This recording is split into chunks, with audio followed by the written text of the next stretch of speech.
రాజ్నీతు and Kalyan Vasanthi ముగ్గురిని straight away disqualify చేస్తుంది. ఇక్కడ చాలా అన్యాయం జరుగుతుంది. డిస్క్వాలిఫై చేసి లీస్ట్లో బాటమ్ 3లో పెడుతున్నాం. ఇది అన్యాయం, దొంగ ఆట, నేను ఒప్పుకోను. లాస్ట్ 3లో ఉంటారు. సో ఆ లాస్ట్ 3లో ఉండడం వల్ల నూకరాజన్ ఆస్య ఈ స్టేజ్ 2లో నువ్వు ఒక తెలివి తక్కువ సన్నాసివి, ముందు నోరు మూసుకో. కళ్యాణ్ అండ్ వాసంతి మీరు గెలుచుకున్నారు 120 పాయింట్స్. 80, 100, 120. నన్ను చూడు. హలో, నేను ఆన్ను 180 పాయింట్స్ అండ్ నంబర్ 1 పొజిషన్ లో Siddhu and Sonia you one 200 points. పెద్ద మనిషిగా సీట్లో కూర్చోబెట్టిన తర్వాత నలుగురికి న్యాయం చేయాలి. అది ఏదో బయట పూజేసుకొని which you can use ఇప్పుడు ఆడి very strategic way. ఇప్పుడు ఆడి కూడా లాభం లేదు. గోల్డెన్ కపుల్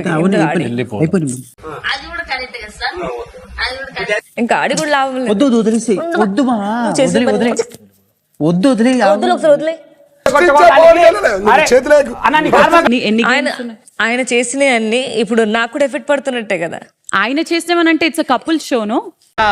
సారీ, కరెక్టే, మర్చిపోయాను. ఈయన ఇలానే చేస్తాడు, మేము వెళ్ళిపోతాం. ఈయన మారడు, ఈయన ఇట్లానే చేస్తాడు. నేనైతే ఉండను. నేను అక్కడికి వచ్చి మళ్ళీ బందీగా నుంచడం నా వల్ల కాదు. జీవితంలో నువ్వు ఇంకా మారవా?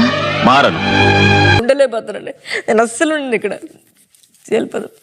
ఇందాక అదే చెప్పాను. వెళ్ళిపోదు.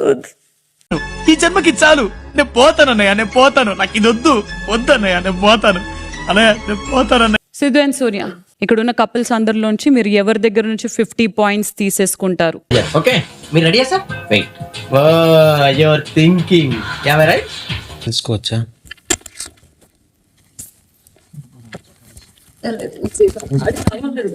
వీడు చేసే పనులు చాలా విచిత్రంగా ఉన్నాయి. మెంటల్ తగ్గలేనంత పరిస్థితి ఉంది. మాస్టర్ ప్లీజ్ నా మాట వినండి. అలా వెళ్ళడం కరెక్ట్ కదా, ప్లీజ్ నా మాట వినండి మాస్టర్.